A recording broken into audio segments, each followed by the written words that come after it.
In this example, we will practice using the laws of exponents to simplify expressions, including those with rational exponents. First, let's begin by going over the laws of exponents. These are laws that you're going to want to memorize, as you'll use them throughout Algebra 1, Algebra 2, and most other math courses. First, a to the mth power times a to the nth power equals a to the m plus nth power. We add the exponents for law number 1. For law number 2, a to the mth power quantity raised to the nth power equals a to the mn power. So we multiply exponents in this case. The third law, a to the negative m power is equivalent to 1 over a to the positive m power. Fourth, a to the 1 over nth power is another way to write a square root or radical, where we take the denominator and put it outside of the radical, so n square root a to the first power. So its denominator and numerator go in their respective places. And lastly, our fifth law, a to the m over a to the n equals a to the m minus n. So if we divide, we subtract exponents, and if we multiply, we add. Let's do a couple examples to work on some of these skills.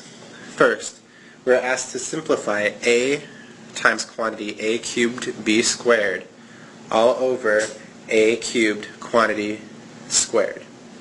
There are a couple different ways we could approach this problem. We could multiply everything together until we get an expression and then cancel out exponents. Or we could cancel and multiply in a different order. For this, I think it'll be easiest if we multiply everything that we can multiply and then reduce from there. So first, we have a times a cubed b squared on the numerator. We can multiply those two terms together, adding the exponents of the like terms. We have a times a cubed, which is using the first law, so we get a to the fourth power. Then we don't have any b terms, so the b stays the same as the b squared. In the denominator, we have a cubed quantity squared, which is going to use our second law, which means we multiply the exponents, giving us a to the sixth power. From here, we need to simplify, which means that we're going to look at how many a's we have on the top and bottom, and then same with the b's, and get rid of any extra. After some practice, you can pretty much jump to the right answer right away, but let's work through this one a little bit longer just so you can see exactly what's happening. We have a to the fourth, which we can write as a times a times a times a times b squared, so that's 2 b's, all over a to the sixth, which is 6 a's. So we're at 1, 2, 3, 4, 5, 6. Okay, now just like when we're canceling numbers, we do the same thing with these variables.